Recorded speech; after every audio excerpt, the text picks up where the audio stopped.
Fala galera, Felipe Invest aqui. No vídeo de hoje eu vou estar explicando um pouco mais sobre o BEST. É um método que o Luiz Barsi usa para fazer os seus investimentos em ações, né rapaziada? B de bancos, E de elétricas, S de saneamento, outro S de seguros e um T de telecomunicações. Esses setores do BEST são setores perenes, são setores que dificilmente são afetados ou vão deixar de existir por algum tempo. Uma pausa rapidinho aqui para você que não bateu o sininho ainda, não se inscreveu e não deixou o like. E como eu citei anteriormente, essas são algumas empresas ligadas ao setor BEST, que é banco, elétrica, seguro, saneamento e telecomunicação. No caso, telecomunicação não tem aqui, porque eu acredito que são poucas as empresas de telecomunicação, então eu preferi não colocá-las aqui, beleza? E esses são os setores perenes, ou seja, sempre a gente vai ter que continuar usando. Por exemplo, na pandemia, a gente tinha energia, usava o banco, tomava banho, dava descarga, pagava o seguro do carro. Nem com a pandemia a gente deixou de utilizar esses serviços. Diferente dos fundos imobiliários, onde todos terminam no final 11, as ações podem ter finais 3, 4 e 11. Quais a diferença das ações com final 3, 4 e 11? As ações com final 3 são as ordinárias, que nos dão direito a votar nas assembleias da empresa.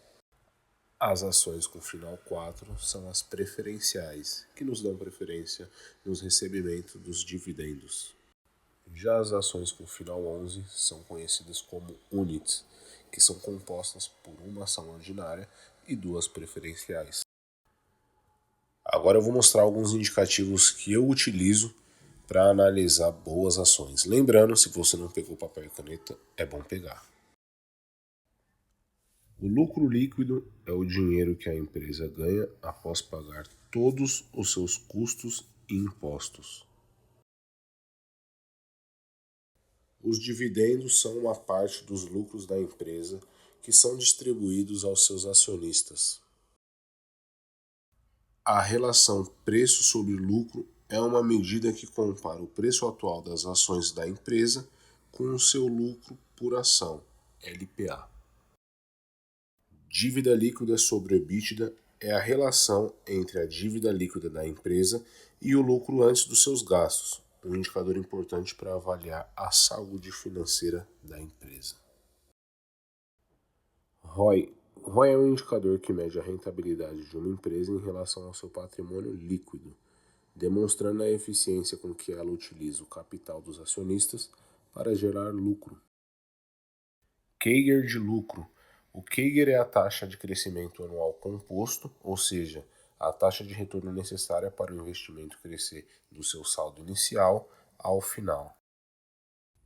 Margem líquida é a porcentagem de lucro em relação às receitas dessa empresa. LPA é um indicador que mostra se a empresa é lucrativa ou não. Se este número estiver negativo, a empresa está com margens baixas ou acumulando prejuízos. Margem bruta.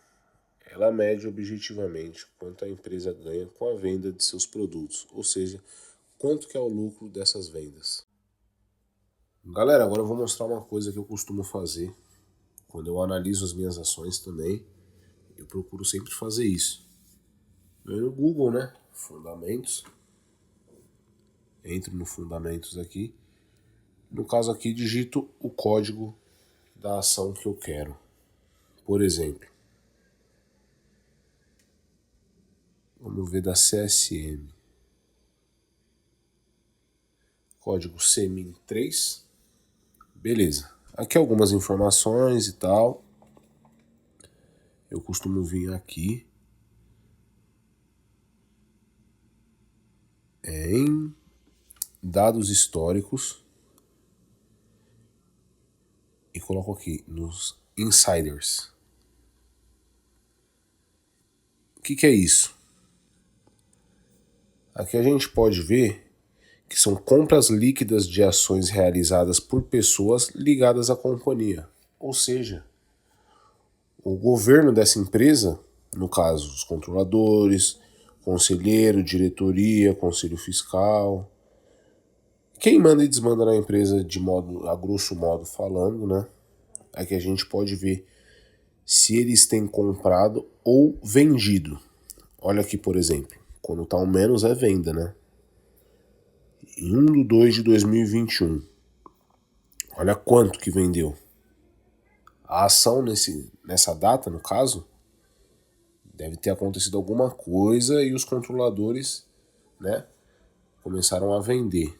Então, rapaziada, a primeiro modo, o que a gente tem que pensar? Se quem controla a empresa não quer ter as ações, por que eu, que não sou nada da empresa, tenho que ter? Então por aqui também dá para ter uma boa base. Lembrando que não é só olhando isso daqui que a gente sabe se a ação é boa, se é ruim e tal. A gente tem que olhar aqueles indicativos e fazer a nossa própria análise também, lendo o RI da empresa, beleza? Então aqui deu para ver, né, que 2021 ela passou um bom período aí depois, né, sem as vendas. Em 2022 os controladores compraram um pouco e desde então eles não compram mais. Isso é um indicativo que a empresa é ruim atualmente? Não. Por isso a gente tem que ver o RI dela. Lembrando que essa empresa em específico ela é cítrica. Ela não entra no modo best. O que é isso? Ela tem altos e baixos, ela tem variações de pico, né? Ela não é, por exemplo, um banco ou alguma transmissora de energia ou alguma seguradora. No caso, a Semin 3, ela depende do minério, né? Então, depende muito da cotação do minério, se está em alta, se está em baixa.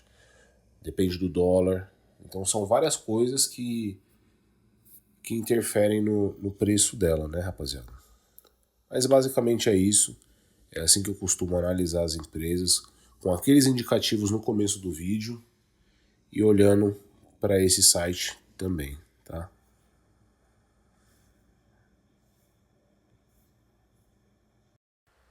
Para você que assistiu até aqui, não se esqueça de ativar o sininho, se inscrever no canal e dar um like nesse vídeo. Fui!